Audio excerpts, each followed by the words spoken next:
Hey, well, good morning and welcome to another daily devotional. Happy Monday if you are watching this as it comes out.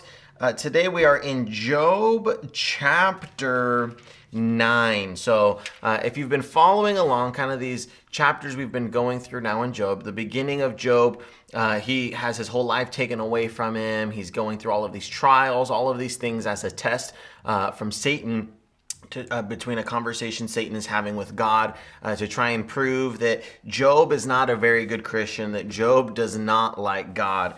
But then it goes on, and then these things happen where his friends, his wife, all these people begin to say things to him that kind of sound good but aren't really the truth.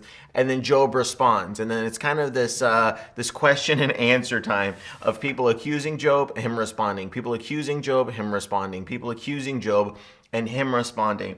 So in chapter 8, Friday's chapter, we talked about this guy named Bildad the Shuhite, right? And so this guy really did not throw any punches. This guy was really saying, he even went on to say, when your children sinned against God, he gave them over to the penalty of their sin. He even went on to say, even your sinful kids, all of these different things that this man was saying about God, about Job, telling Job that he is not a righteous person.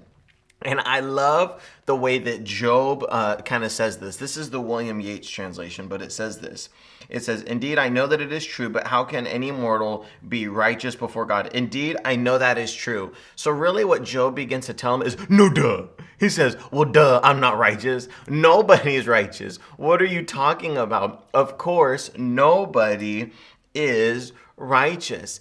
And it really goes on to show how good of a relationship Job has with God and how good of a theology Job has. He goes on to really identify who God is and who he is as a man.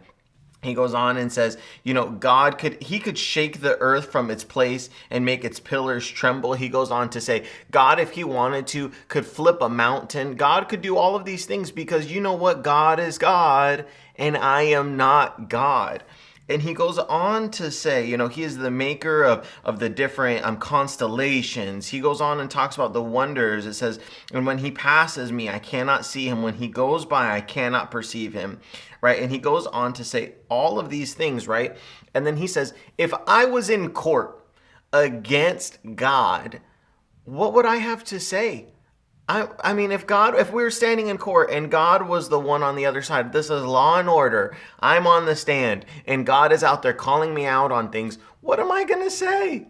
Of course God knows better than I am. God is God. Nothing I could ever say would stand up in court against God. And I just think it's funny because so many times this is kind of what the enemy does, right? He tries to say, look at how bad you are. Look at how horrible you are. Look at all of these things. And we're able to say, well, no, duh. Of course I am. I'm a sinful person. I'm a human being, right? And so he goes on and he says this.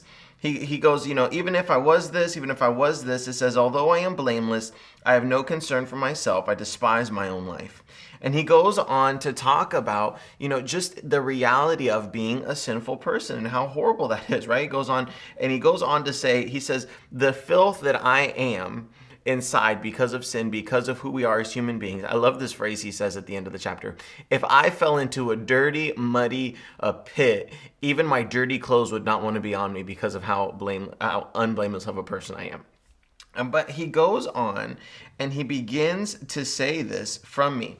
Okay, this is kind of a foreshadowing to God, to Jesus in the Old Testament. Okay, this is like a foreshadowing. It says this. Okay, it says, "If only there was someone to arbitrate between us, to lay his hand upon us both, someone to remove God's rod from me, so that this terror would frighten me no more." So he says, okay, there's this whole thing that's going on between what's happening between God and Satan and all this stuff, and I'm kind of caught in the crosshairs of all of this. If only there was someone who could mediate for me. If only there was someone who could die on a cross and take care of all of this. Though that I am sinful, if only there was someone that could take care of what's going on.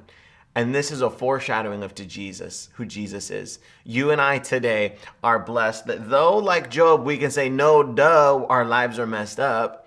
We can say, you know what? Jesus has come. He has made me right. He is that mediator between us and God, the one that makes that relationship right, the one that reconciles that life.